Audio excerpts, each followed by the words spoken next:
Good morning, good afternoon, good evening, ladies and gentlemen, and welcome to today's conversation.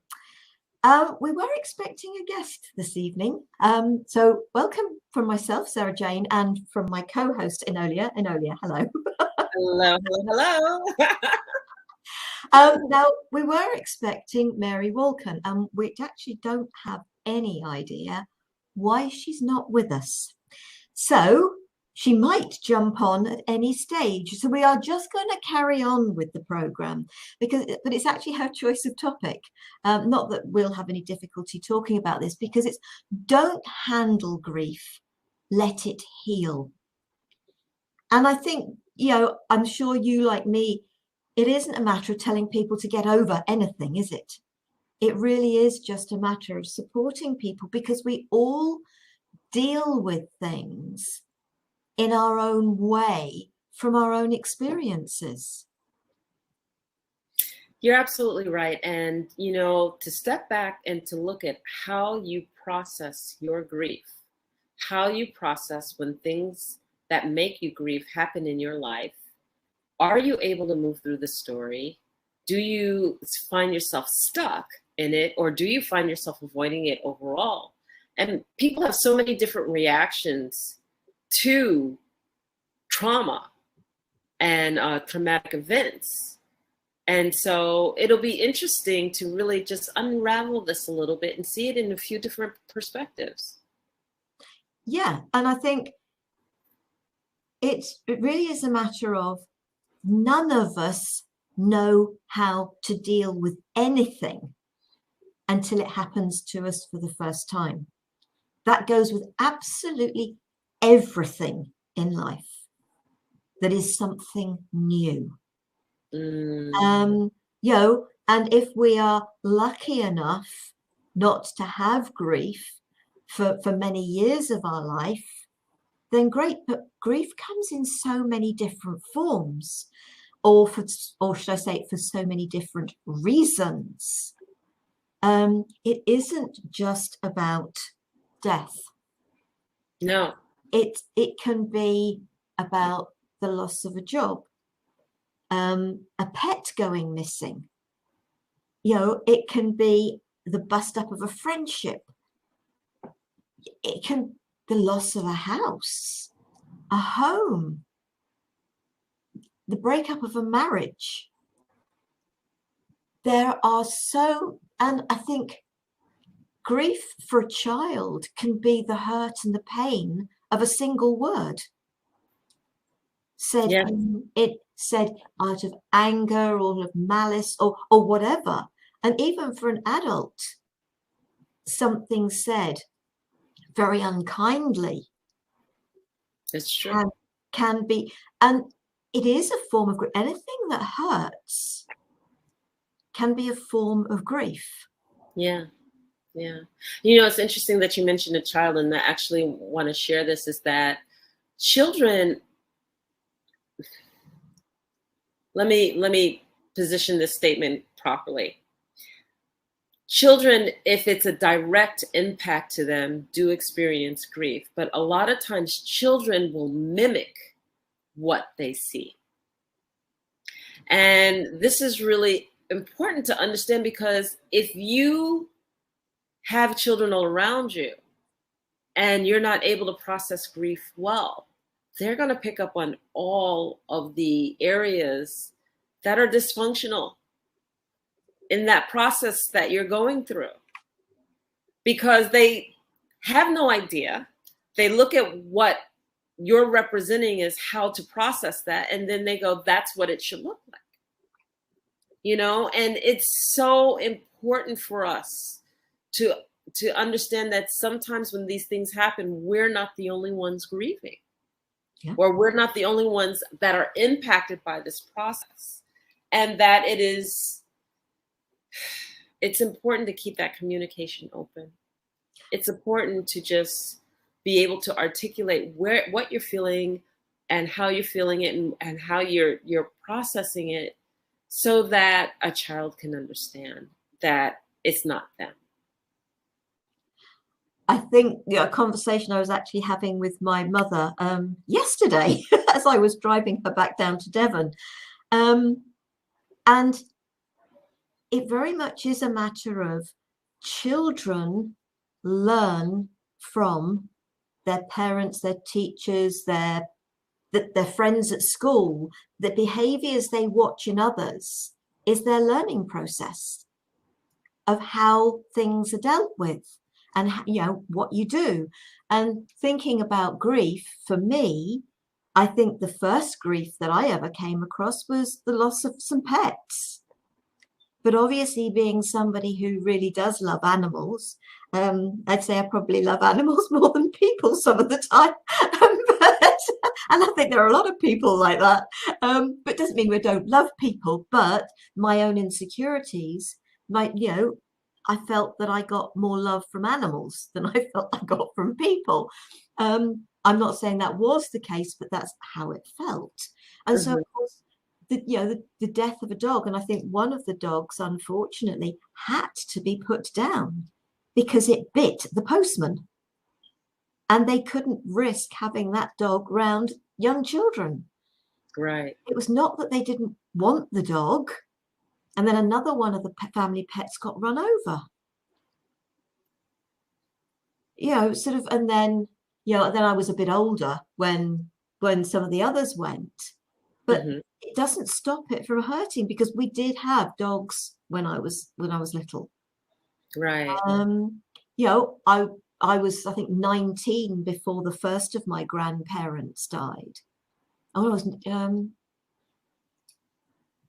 no, my great grandmother died first. And was I in my early teens? So that was teens when that happened. Obviously, she didn't live in the house. My grandparents actually lived in the same house as us. That makes it very different. Yes, it does bring a different dynamic. Yeah, absolutely. Yeah, obviously, the closer you are, as you say, it's the dynamic. And it's, as you say, it's watching how the rest of the family responds. Yeah. Yeah. It's so funny because my mother had me very late in life, right? Matter of fact, she had me at 48 years old. So by the time I was, old enough, even as a child, to understand that, that parents and grandparents die on, I had lost all of my grandparents except for one on my father's side. And I remember having visited, my grandmother maybe 2 or 3 times, because they lived in the South when we lived upstate in North or in New York. And so, I didn't see them frequently. I'd see them every once in a while. But I do recall when she passed away. And I remember holding my father's hand and being like maybe 7 or 8 years old, going, why is grandma lying down up there? And it was, the casket, everything. And he goes, oh, she's just resting for a while now. This is going to be her resting place. But the way that he responded to me, and the way that he went through the grieving process, and I was there, I never felt this heaviness. I never felt this heaviness like, oh, gloom, doom. And I don't want to belittle anyone's experience, because it's real. It's very, very real for people.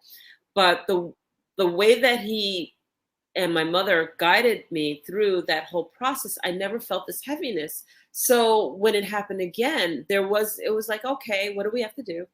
All right, I'll do it, And then when I got a little bit older, my sister, who's 15 years older than me, dreaded going to funerals. And so she used to go, oh, I can't do it. I won't do it. I'll stay home. I'll do the food and whatnot and receive people when they come back. But I'm not going to that. And so then I started mimicking her. Oh, I don't want to do it. Oh, that's too much for me. I'd rather stay here and I did that for years. And I look back and it was just like, I didn't know how to process it. I really had no stage for processing it, because my parents didn't give me this heaviness. So I just took on my sisters. And I just find that really interesting, that that's what children do. Yeah, absolutely. My problem is I don't remember much of my childhood, period. I do, but I suppose you don't get me wrong. Yeah, obviously losing my grandfather, who was the first, my mum's dad, who was the first of my grandparents to go. As far as I was aware, my dad's mother died when he was 5. So it was his stepmom, who we referred to as grandma. But we had, I suppose I was lucky because in some respects we had this ability when we got together after the funeral to talk about them very openly and remember the funny side. Sort of even talking to mum yesterday, and it was, remembering her mother when we went up to my great grandmother's funeral, and grandma had fallen to sleep in the back of the car, having taken her false teeth out, put them in her lap, but she'd also undone her skirt to be comfortable. We stopped to go into a little shed, and she hadn't registered any of that. We just stopped. She got out the car, her teeth went flying, and her skirt fell down. But with my grandfather, when we lost him, it was such a shame. I had to go almost straight back to work because we were going into those remembrances of him, that we were really able to remember him with love and with laughter. And it was beautiful to be able to do that. And I do love that because for me, that is a great honoring of the individual. But I appreciate that not everybody can do that. In fact, when my grandfather died, because my grandmother still lived in the flat in the same house, and one of the dogs had just died, and the other dog, I always took the evening paper into Grandpa when I got home from work.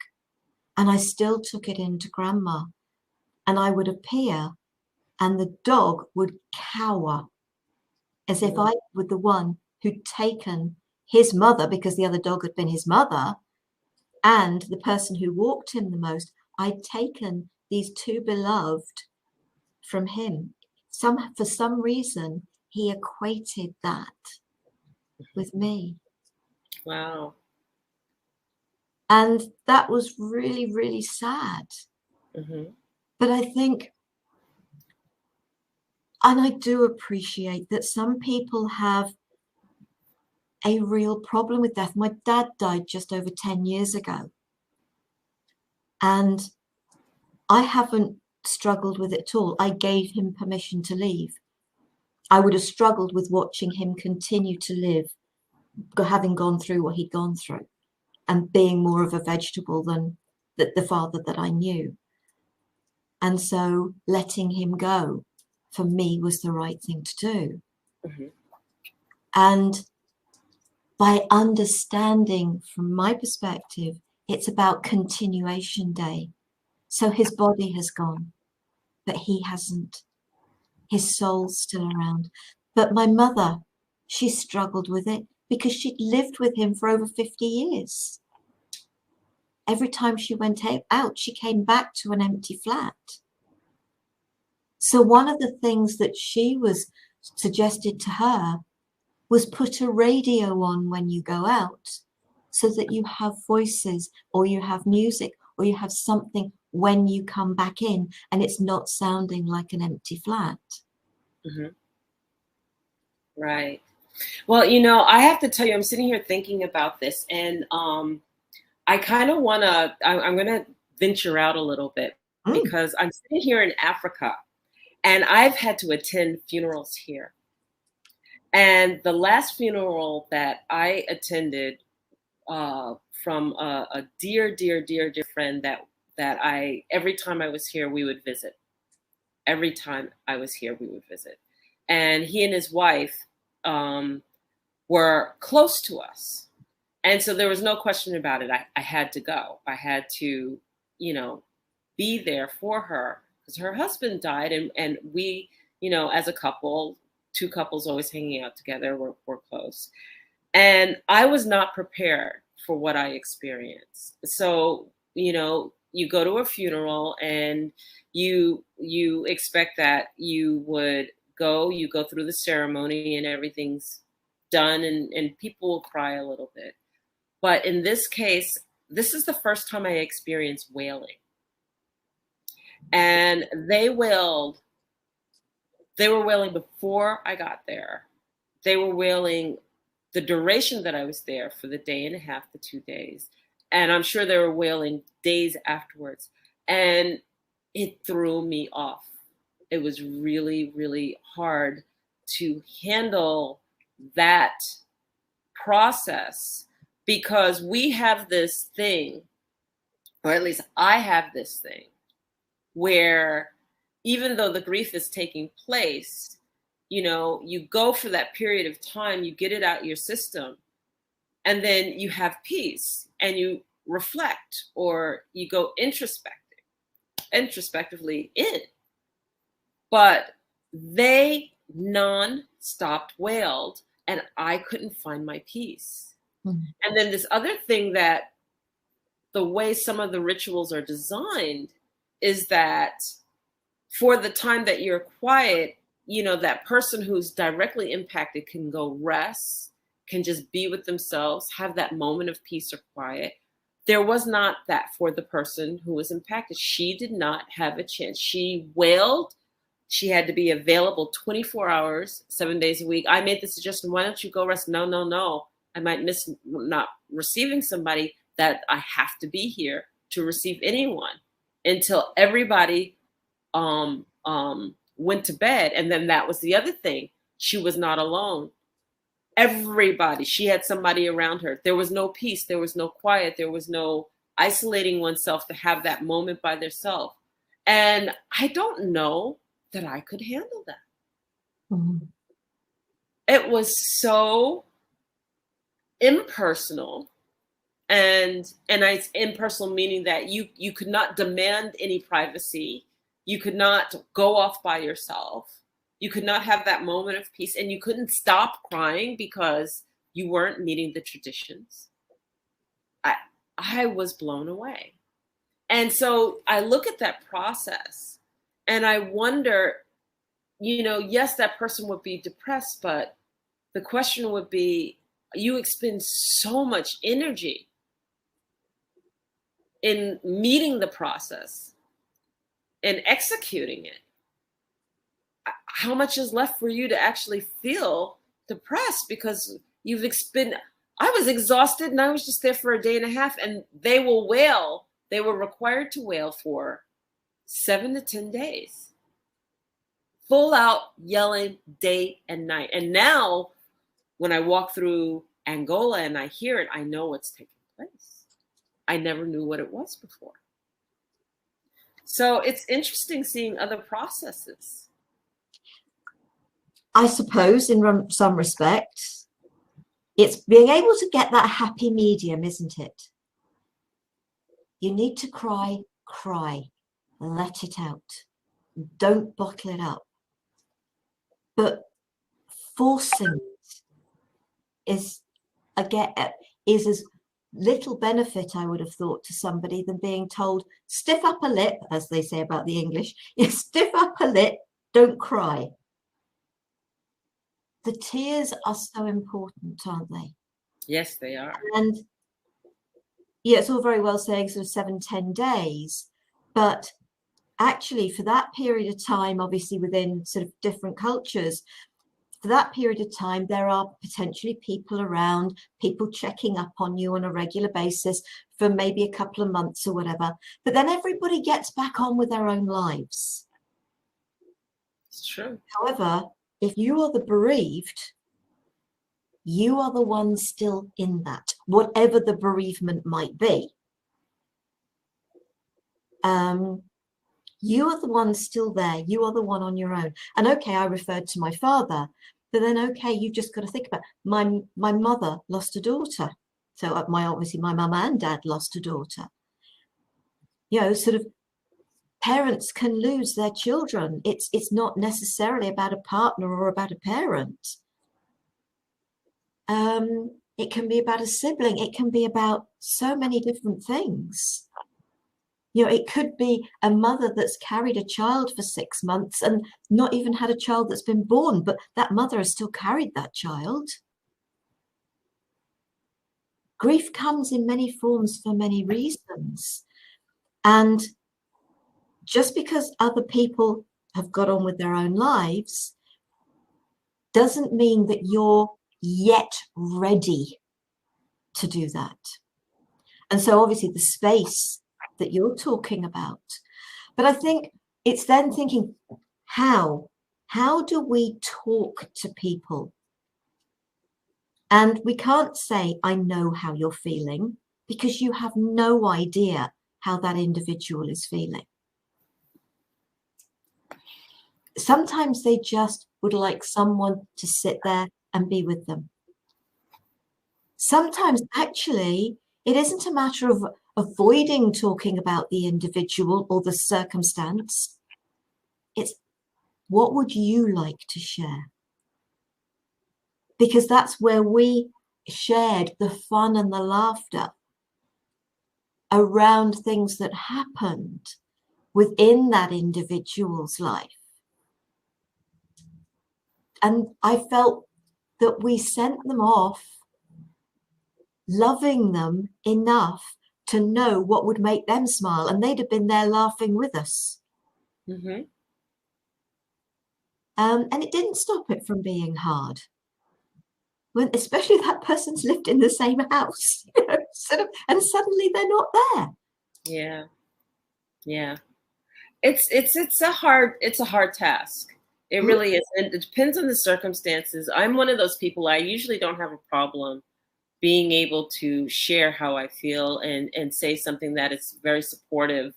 But in this scenario that I described, I had an unbelievable hard time because it threw me off kilter. The process threw me off kilter. So therefore I didn't feel like myself. And the energy for me was just, it was so heavy that it was just like I wasn't myself. I felt like I couldn't breathe based on the process that they were going through. And then you've got to think about what goes on in New Orleans, which you're almost talking about celebration. Opposite. And you know, I don't have a problem with celebrating the person and how they lived. I really don't have. I think that that's a great process. I do, because when you pass away, when I pass away, I want people to celebrate how I lived, not how I died. Yeah.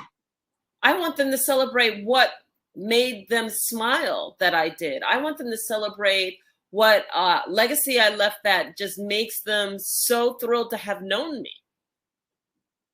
You know, and to me, that's important. And this whole thing about, you know, I think about all of the things my parents did versus how they passed, you know, and the great lives that they led and the impact that they had and the hearts that they touched.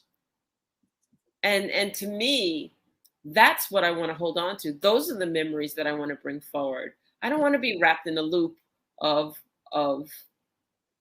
negativity. I just, you know, but each person handles it differently. Yeah. One of the things that I would say, though, no matter what you're grieving on, grief and depression go hand in hand.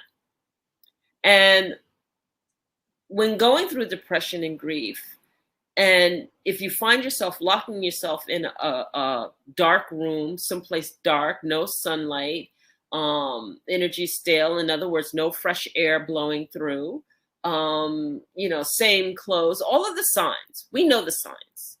We clearly understand the signs, and we're not eating, or we're lethargic and we're not moving, or we displace ourselves from participating in life, and therefore we're just home all the time, and we limit ourselves to what we do see. Stop the self-punishment, because it's almost like you want to, in order to acknowledge that the trauma happened, you're limiting yourself as a form of punishment to say, this is to prove, or this is to show that I'm in grief. Or the other part of that is, maybe you're not actually doing that, and you really, really are in that process of not functioning, but you have to think about how that person would want you to live, to move, to be, to express, you know? And if they're that meaningful to you, then let their, celebrate them by doing something that symbolizes what they meant to you in a beautiful way. But this thing that we do of withdrawing and not being able to deal with our pain, we've got to move through the story of pain. Maybe because I've just heard you use the term deal with, which in some respects, and I'm sure you didn't mean it as a negative, but some people could hear that as, oh, deal with it, get over it. No, I said move through the story of pain, though. Absolutely not. But it's that use of words, and it really is dealing with it. It's a matter of working with it, of saying, okay, I am accepting the fact that at the moment I am feeling really hurt. I'm feeling lost, especially if it is somebody you've lived with for years and years, and they've only been the two of you in the house for quite a few years, other than the odd visit from kids. And I get that. It is really important to work our way through it. It isn't a matter of get over it. It isn't a matter of trying to ignore it. It isn't a matter of how can I get under it or around it, because we can't. The only way is through it. And if there is the support you require, then ask for it. It is really important. If you would like to talk about it, and if you say to somebody, whether it's a child, one of your children, adult children, can I just talk to you about your dad or about your mum or about your grandmother or whatever, or your partner, if it's not a partner, if it's a parent that's gone, find somebody that you can talk with, or somebody that will just listen and let you talk. Because sometimes that is what people require. And it isn't a matter of sucking it up. It doesn't work. It won't work, because I think what we do throughout our lives with those things that we don't know how to deal with is we bury them. And if we haven't got time as adults, I can't deal with that now, I'll deal with it later. So you bury it, you put it on one side. The trouble is you don't necessarily revisit it to deal with it. And it will come back and bite you. So it is really important to say, okay, I acknowledge you. How do I help myself? What help do I require? Let me acknowledge this hurt. Because it isn't, oh, for goodness sake, it's a year, it's been 2 years. I know they say they average it out at about 2 years for grief. But some people take longer. Some people are able to get through it. You never get over it. If you've loved, but it becomes easier. My mother, she may have a gentleman friend, and it is 10 years since Dad went. But, but bless her cotton sock, she's more intent on celebrating the day he died than his birthday. And I've said to her, no, Mummy, I'm not interested in sort of the celebration. And when I say celebrate, it's not necessarily quite the right word, but it's more than an acknowledgement of the day he died. I'd rather still celebrate his birthday and celebrate his life. Acknowledge the day he died, yes. But obviously that's the day that hurts her still. So it's, support. Mm-hmm. And it is really important not to repress the grief, not to repress how you feel to do with any form of trauma.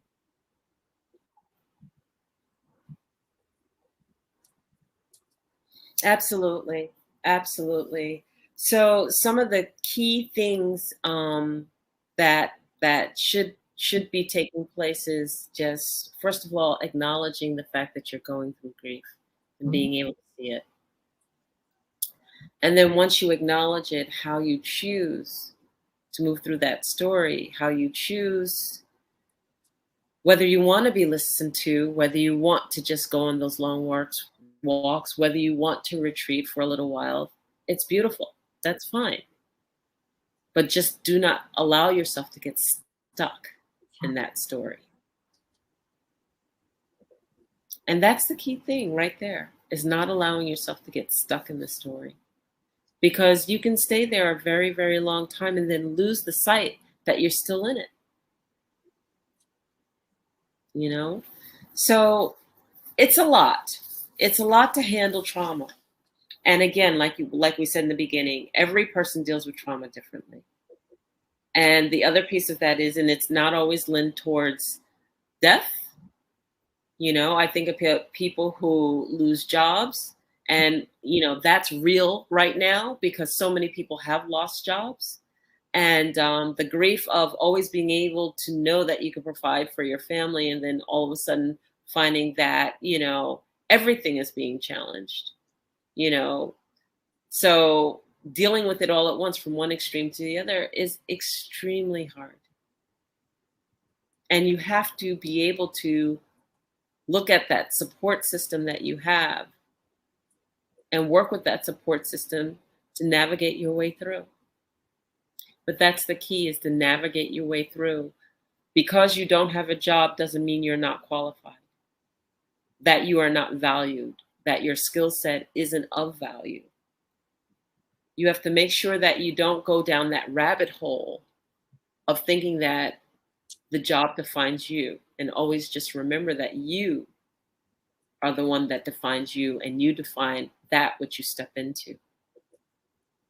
So these things are important. These things are really, really important to hold on to.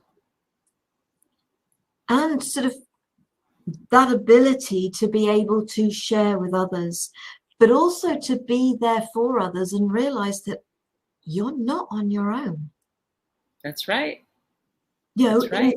It is important. I think one of the reasons that you and I do these programs, whatever our topic is to share the experiences that we have had, so that we're saying to folks, look, whatever you are going through, know you are not on your own.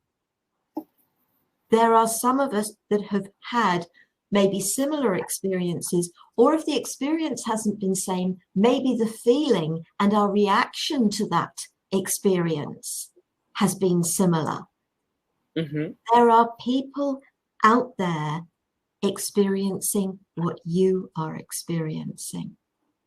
And some are taking it a lot harder than you, and some are appearing to get through it better than you. But are they? Are the people that are appearing to get through it more easily really getting through it more easily?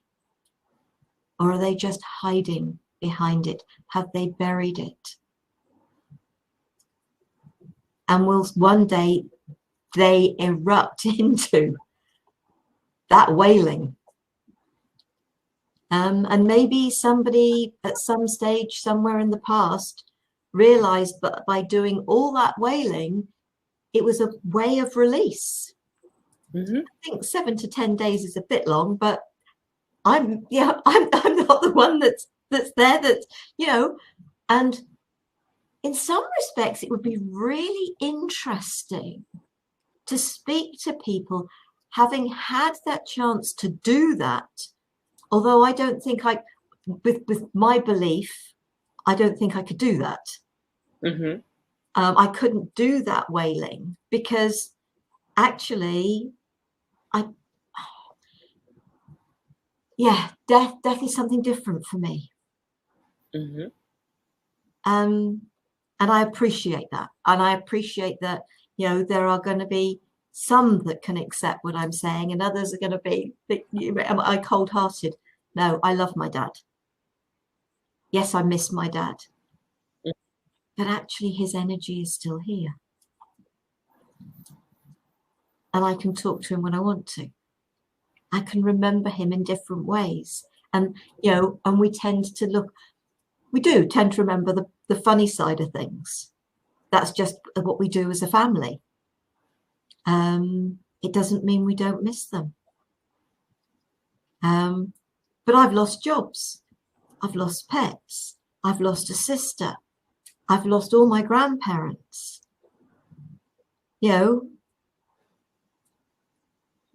they've gone.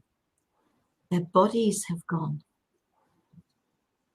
not their souls. Yeah, and even having been raised as a Catholic, I don't see death as an end. Mm-hmm. And that helps me. It really does help me, because in some ways, death is just a new beginning. It's our soul returning home. Mm-hmm. And so if it is death that is what you are going through, the grief of, I appreciate. You can never have a two-way conversation with that individual again. But they are there. They are watching over you. And I knew that I could say it, so knowing of the truth of it to my father. Your mother is here for you, as is your father, as is my sister Gillian, and as are the two boys that Mum miscarried, whose souls never made it to full human form. They were waiting for him, and it gave him permission to pass. Yeah. I think he passed more easily because of it.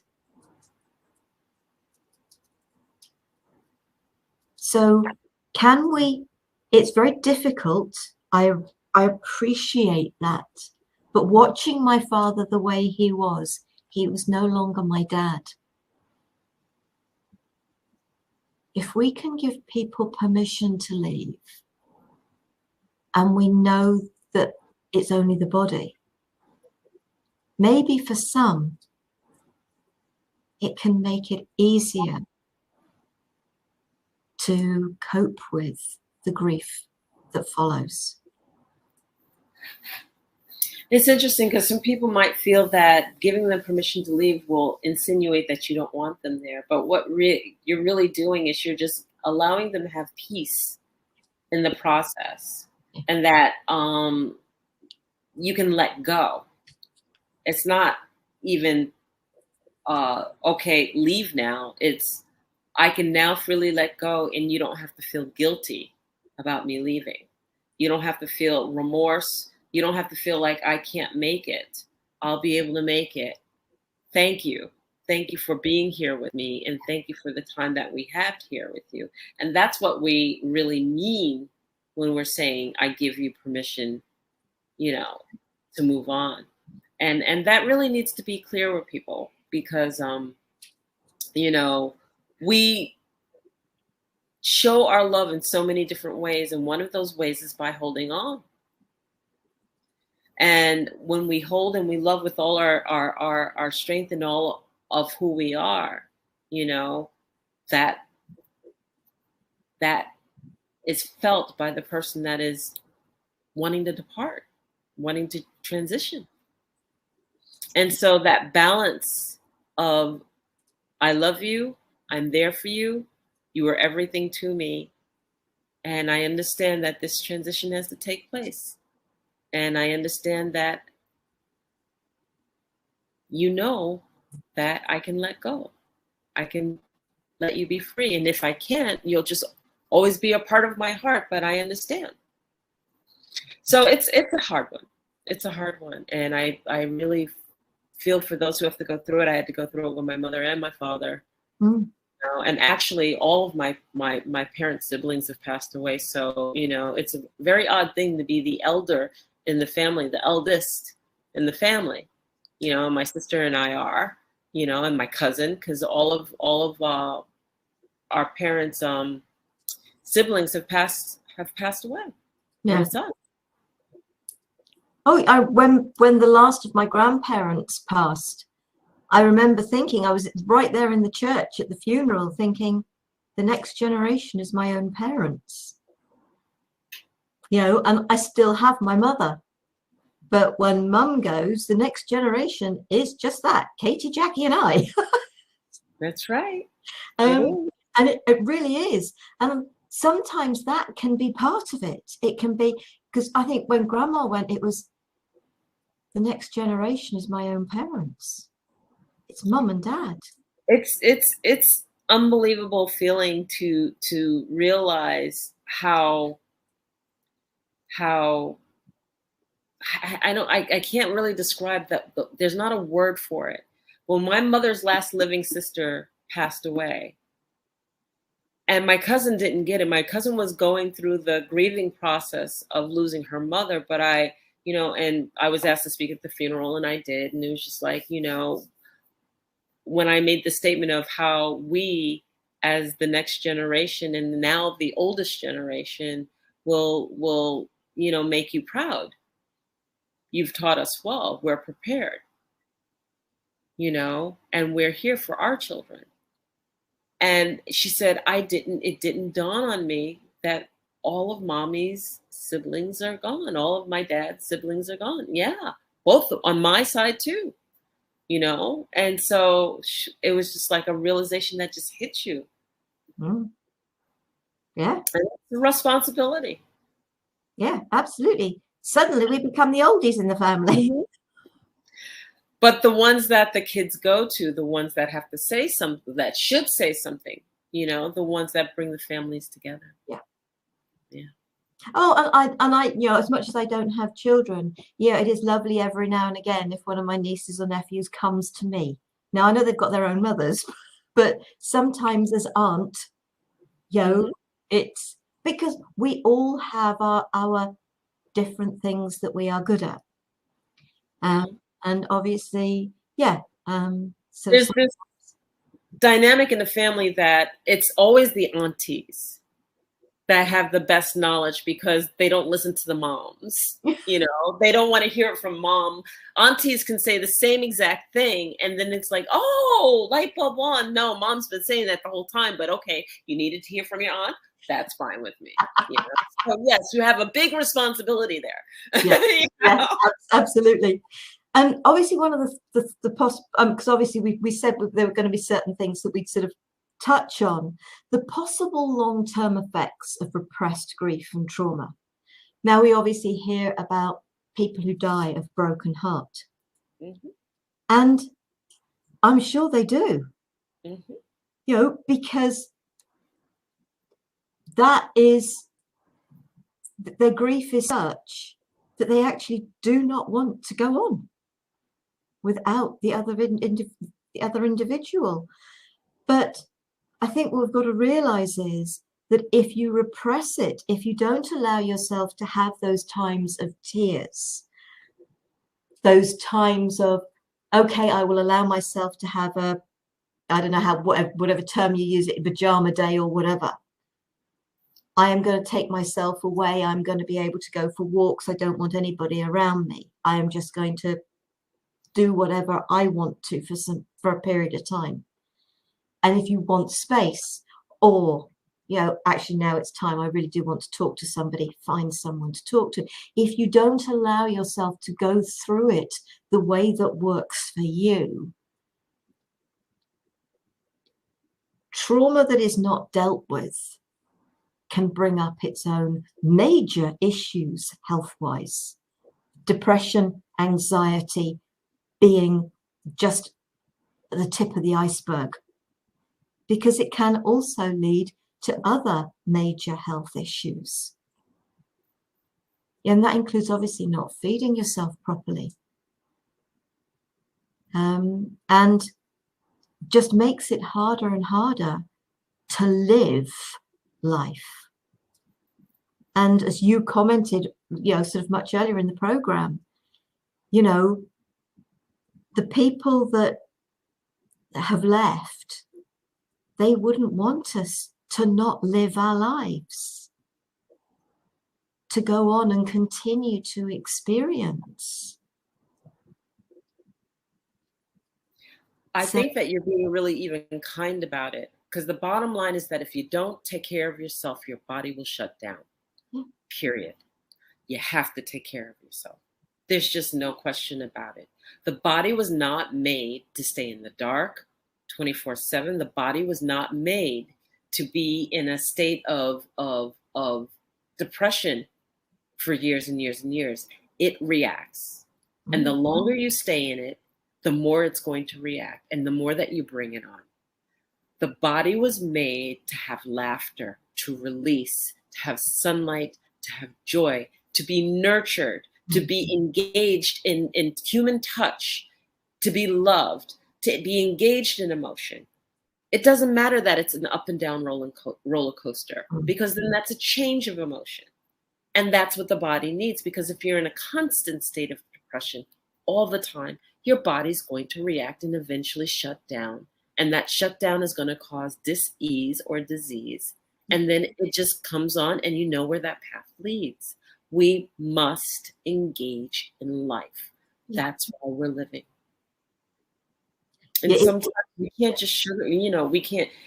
I have compassion. It's not being uncompassionate, but that's real. That's very, very real. And for those people who are depending on you, it's even more real, because they may not know how to engage you and tell you, we need you. We need you to get out of this and snap out of this, because we need you. We need you to live. We need your help, your assistance, your knowledge, your wisdom to be taken care of, to nurture, to show me to be the best version of me. All those things are reasons why we're here. Our purpose, to share that light. It's very important. And it is important to love yourself. Yes, it is wonderful that something has been so precious to you that it has caused this grief, this hurt, this pain, this trauma. It is wonderful that you've had something that has been hopefully so fulfilling in your life. But it doesn't mean that you can't have that again in a different way, maybe. So as we were, we're talking, it's about a celebration of that thing.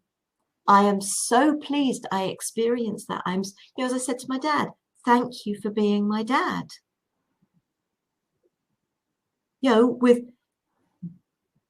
I suppose with Gillian, thank you for being my sister, however short a time it was. For my grandparents, thank you. Thank you for being there for the times that you were.